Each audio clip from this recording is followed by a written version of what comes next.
Hey YouTube, today I want to show you a neat trick, a neat quick fix for a Mercedes-Benz ML320. It's the Mercedes-Benz Jeep SUV. A lot of these cars, I have a lot of cars, these cars come into the shop and people are complaining about the window motor.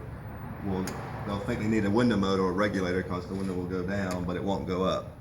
Well, in testing the window motor, this happens so often now I keep a spare window motor on hand, and you know the other main window motor's there, but if you have a spare one you can hook up to the harness, or if you have the appropriate tools, a meter, you can use a meter, and you can test that window motor. But for those of you who don't have this $300 meter here, you can basically plug another motor in if you find you one in the junkyard or something. Then you hit your switch, you see it goes down just like your original motor in the vehicle did. And if you pull your switch, you see it doesn't go up. So I went and got an extra switch just for these very cases, and for video purposes I've already disassembled this switch. And you'll notice once you take the buttons and the top covers off, and you'll recognize the switch once I put all the buttons back on here. But anyway, for video sake, so we can keep this short to the point, we'll go ahead and take this off. What happens on these cars, if you look at it, it's a very well built piece. There's a lot of solid metal in there. There's not that many moving parts except for this plastic hinge. Okay, so when I first got this one, I plugged it in, and I plugged it into the car, and I noticed this thing wasn't doing the same thing, so this came up from another job. So I took it apart to see what it was that would go bad in here. And come to find out, what goes bad on these switches is,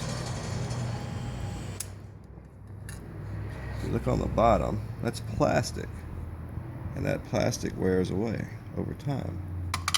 So if you can find an extra switch, whether it's working or not, I always suggest pulling like one from the back somewhere first, or that window is not going to be used that often, so it's going to be in pretty good shape. Look at that. Doesn't that look like a whole lot better? So when you take that and you switch it up here, okay, now, and you simply push that down, you'll see there's some holes there. You'll line it up.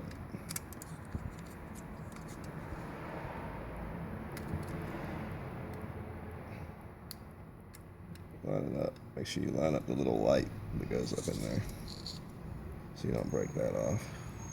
You'll line that up, and you'll just push the pins down. There's some springs in there. So gently bind it and boom, push it down. Now you'll notice when you push it, it makes noise now. When you push it, you'll notice you get a lot better feel in the switch. Feels like a brand new switch. And basically, because you've got a new plastic shim here, this will work. So when we come over and test, you'll notice that window works. That one comes up. That goes down. That comes up. That goes down. That goes up. That one, it'll go down if you see the motor turning, but it won't go up. It won't go up. You see? Down, won't go up. All right. So what we're going to do is show you how this thing works. It's pretty easy to get this console out. I'm not going to show that part of it. I mean, if you can't figure that out, then you don't need to be doing this job here. Pull these tabs.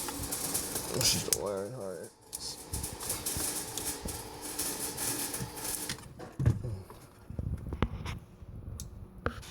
There we go. Now, we'll set that off to the side. We'll put my tester temporary switch in here. And basically what I'm doing with this switch is I'm verifying that that motor works.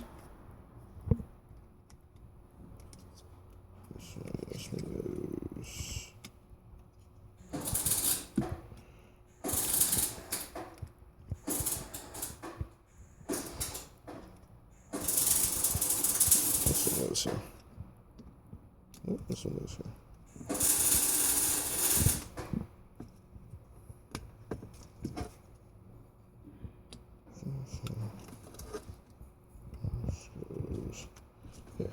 Alright, so now when we push that switch, you notice not only does it go down, but it locks in the down position. And then when we pull it, see it's going the opposite direction. switch we switched out. Switch we switched out. Pull that up. The motor's going. Push the switch down. It'll go down. Now, if I were to swap this out and put back the bad one here, then of course that motor would stop working. So, again, it's a lot cheaper to go to the junkyard and find you one. Preferably you want to get these new shims. You might be able to order them on eBay. I haven't checked or not on that. But you want to get that. These caps will just pop off of here. Pull the cover off. You need a flathead screwdriver, preferably a thin one, and just slowly work this cover up and off of that switch there. Okay. You have to take the buttons off before you pull this plate off, all the buttons. You don't have to take this mirror movement button off. But once you take that off, pull that up, then you'll see you have the tabs here. Open it up, pull your switch out. Like I said, pull one from the back windows. If you can't find it and you absolutely need to get your window up, just pull one from your back window. Make sure you have that back window up, of course, and put it up here in the front. Or if you don't use that back window, just leave that one out and put it up there until you can find a part to replace that. Alright, I'm going to go ahead and swap this out, and until next time, YouTube, if you have any questions, comments, or concerns with this video, shoot me a link in the comment line. Other than that, please subscribe, and I hope this was helpful for you. Have a great day.